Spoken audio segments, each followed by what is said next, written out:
Сандуғаш, сен сабағын түсіндірейін деп жатырмын. Ең бірінші басында балаларды орындарынан тұрғызып, сәлеметсіздер ма балалар, бүгін бізде ерекше сабақ болғалы отыр.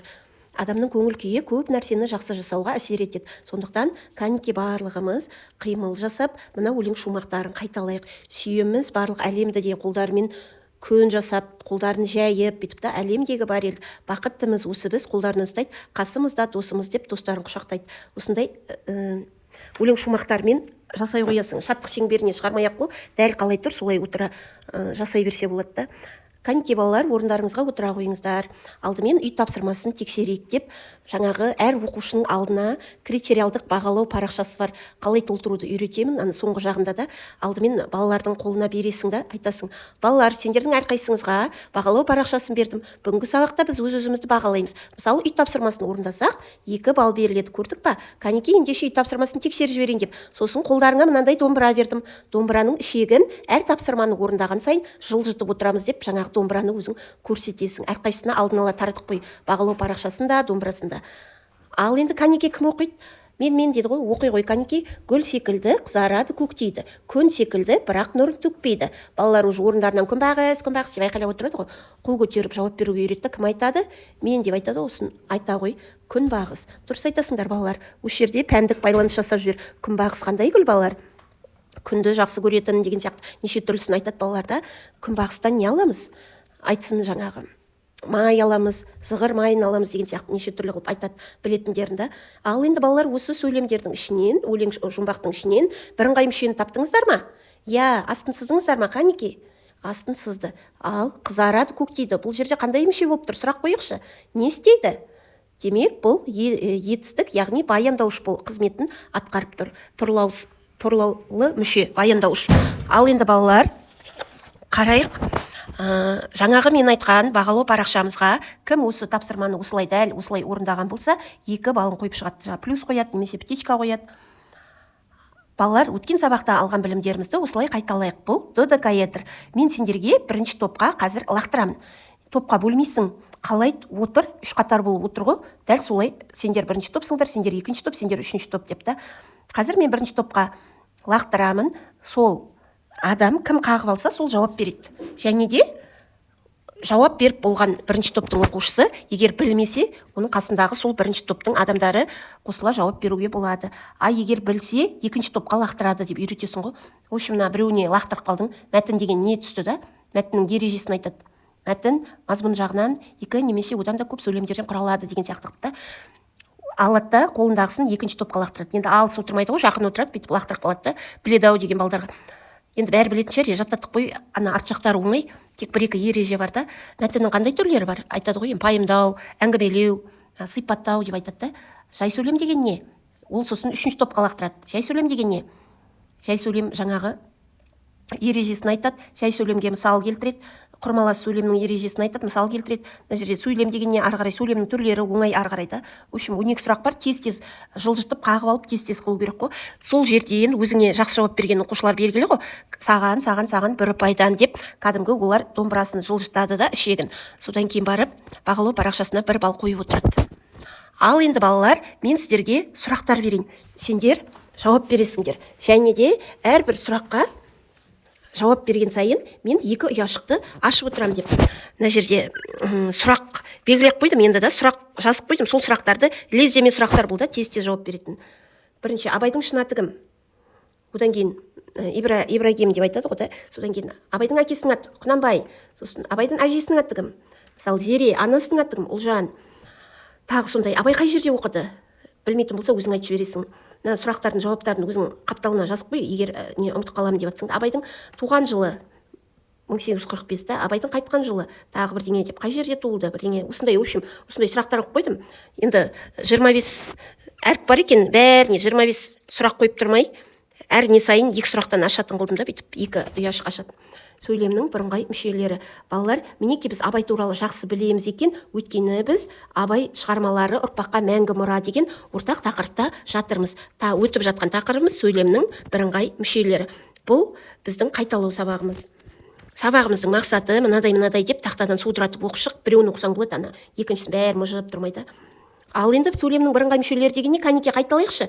Кім жаттап алды деп бір екеуден сұрат, өзің айт, талда, осы жерден мысал келтір, неше түрлі қылып бір 5 минуттай осыны түсіндіресің да сабақта. Балалар, енді оқулықпен жұмыс жасаймыз. Кәнеке мына жаттығуды ашайық деп, мынау нешінші жаттығу екен? 31-ші жаттығуды ашамыз деп, мына жерде видео қойып қойдым бетіне, да 1 минутқа жетпейді, өте қысқа, тек әңгімені оқығанда. Мына шетін бүйтсең, мына 3 бұрышты бас жібер. Бірде Жанғұтты шешен Аға Сұлтан Құнанбайдың үйінде отырғанда, оған Абай келіп сәлем беріпті. Ол кезде Абай жас, үйленбеген шақ екен. Ет желініп, қымыз ішілгеннен кейін Абай 41 секунд екен, 41 секундта мына әңгімені оқып шығады ғой. Түсінікті ма балалар сендерге? Бейнебаяннан түсініксіз болса, енді өздеріміз аздап қайталап оқиық деп, бір 2-3 балаға оқытасың ғой мынаны да. Автор қылып, Абай қылып, Жанғұтты қылып оқытсаң болады, немесе бөліп сен оқы тізбектей оқытсаң болады, өзің білесің ғой, енді оқығанын қарау керек қой келген адам. Ал енді мәтін не деп аталады? Абай мен Жанғұтты шешен. Дұрыс айтасыңдар. Ал осы мәтіннің тақырыбы мен мазмұны екеуі сәйкес келе ма? Абай мен Жанғұтты шешен деп атағанымыз дұрыс па? Иә десе, егер мынаны біліп отырса, сұрақтарға жауап берсе, бір адам әңгімелесе, ұпай санын қойып отырады. В общем, ұпай қоюды ұмытпауың керек қой, санду. Ал енді жазбаша тапсырмаға да келдік. Жұптық жұмыс, ойлан, жұптас, бөліс. Яғни әрбір партаға мен осындай парақшаларды бердім. Мінеке қараңыздар, ең бірінші қызыл смайлик түркілген. Көрдіңдер ма?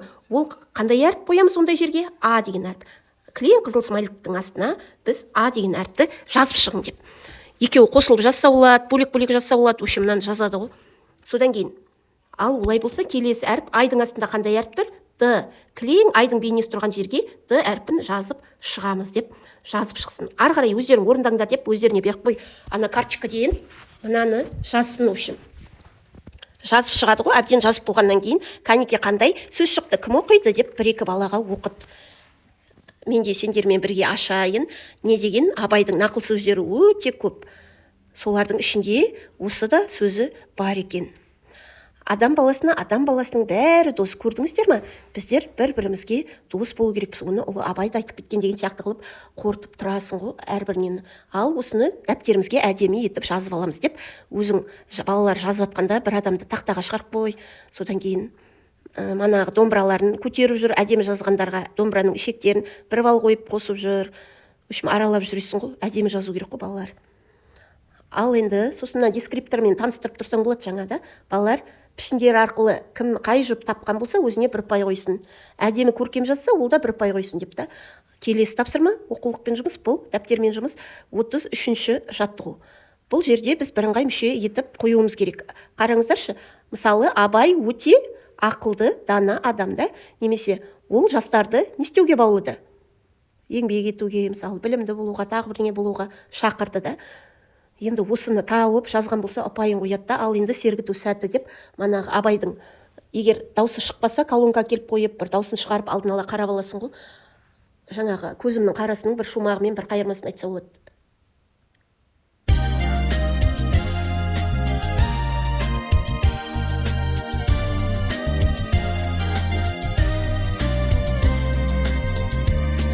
Осыны айтып болады, бір шумағын айтпыз, енді ары қарай 3 минут бірдеңе екен, мынау ұзап кетпесін. Балалар, енді топтық жұмыс жасаймыз деп. Енді сен мыналардың бәрін А3-ге шығартасың ғой.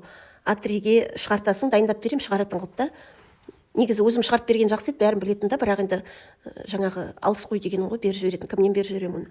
Мынаны шығарасың да, сосын А4 болса кішкентай болады шығар, А3 деген үлкен жанып тұрған болған жақсы ғой. Мына жерлерін қиясың, мынандай стрелка сияқты болып тұр ғой, сол жерлерін қиясың. Балалар сәйкестендіру керек қой. Қызыл ала көбелек гүлге қонды. Қандай мүше? Балалар орманға барды. Орманға барды, ол дара мүше да. Қызыл ала көбелек деген, қызыл ала деген сөз, ол күрделі мүше. Орманға қайың, тал, терек өседі, бірыңғай мүше.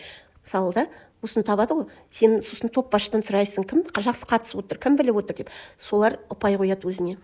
Ал енді екінші топқа Google әдісі арқылы, яғни бірыңғай мүше деп жазып бересің да, балалар ереже бойынша жазады ғой мына. Бірыңғай мүшедегі сөздер бір сұраққа жауап береді деген сияқты қылып қысқа жазса болады. Содан кейін бірыңғай мүшелердің арасына үтір қойылады деп білетінін жазады ғой, ережеден қарап та жаттағаны бойынша. Үшінші топ мына жерге төртбұрыштардың орнына сөз жазады ғой маркермен. Ұқыпты оқушы, таза, әдемі тағы бірдеңе болады. Оның кітаптары, дәптерлері, қаламды құралдары өз орнынан табылады. Ол, мысалы, бетін, қолын, аяғын жиі жуып тұрады, киімдерін немесе. Оған анасы, әжесі, атасы қатты риза болады деген сияқты осыны жазады. Әрбір топ сосын қорғайды тақтада да. Мынау атрей болғасын үлкен әдемі болып көрініп тұрады. Ал енді балалар, сабағымыз аяқталуға таяп қалды. Бүгінгі сабақтан не үйрендіңіздер екен, оны қазір анықтаймыз. Кім жауап беретінін мен спиннер арқылы анықтаймын деп. Енді сен жаңа әдіс тәсіл бойынша сабақ қылып берші депсің, бірақ сендерде жаңағы вордбол, тағы бірдеңе сондай заттарды істеу үшін сендерде зат жоқ екен ғой, бетін сипайтын тақта. Біздерге де классымызға жақында келді, енді үйреніп отырмыз. Бізде ауыл мектебі ғой, дәл сендер сияқты. Спиннер әдісі бойынша стрелканы басасың да, сол адамға сұрақ қоясың ғой. Нұржігіт, айта қойшы, бүгін қандай сабақты талқыладық біздер? Сөйлемнің бірыңғай мүшелері. Жақсы. Тамерез, сөйлемнің бірыңғай мүшелері деген не? Сосын айтады ғой енді да, ережені айтады. Жақсы. Ережені бәрі тақылдап тұру керек қой үшін. Хадиша, бірыңғай мүшелердің арасына қандай тыныс белгісі қойылады? Үтір дейді да, мысалы. Тағы Тамерезге түссе, айналдырасың. Нұрсая, бүгінгі сабақ саған ұнады ма деген сияқты қылып та. Я, ұнады. Өте жақсы өтті деп бір сөзбен жауап бермесін, иә жоқ деп. Нұржігіт, бүгінгі сабақтан не үйрендің деген сияқты, бұл әр кері байланыс болады да, бір жағынан не үйрендің, ережелерді сұрайсың. Ал енді кері байланыс берейікші, бүгінгі сабақ ұнады ма жоқ па, қолдармен мынандай белгілер мынандай көрсетеді ғой үшін. Ана көп қағаз шығарып жүрме деп, тек көріп алып жасасын деп осыны қойып қойдым. Ал мынау ғой критериалды бағалау, әр баланың алдында тұру керек. Бұл жерде мысалы үй тапсырмасында жұмбақ шешуін тапты ма 1 балл қояды, қосу қояды, мына ұпай деп тұр ғой соның қасына, немесе птичка қояды. Бірыңғай мүшені тапты ма, манағы жала жұмбақтың ішінен 1 ұпай қояды. Додекаэдрға жауап берді ма, манағы лақтыратынды, оған 1 ұпай қояды. Өстіп отырып, канеки, домбыраларымыз көтерек енді, кім неше балл алды екен деп қастарына барып қарап, домбырасын алып қолмен. Мәссаған, Нұржігіт бізде 8 ұпай алыпты. Ал Нұрсая, сен мынандай 10 ұпай алыпты, өте жақсы қатысты деп өстіп қорытып бағалап шығасың. Түсіндің ба? Содан кейін үйге тапсырма сендерге мына маме, папе, дате деген сияқты мына шылауларды орындарына қоямыз деп те, көп нүктенің орнына қоямыз. Сабағымыз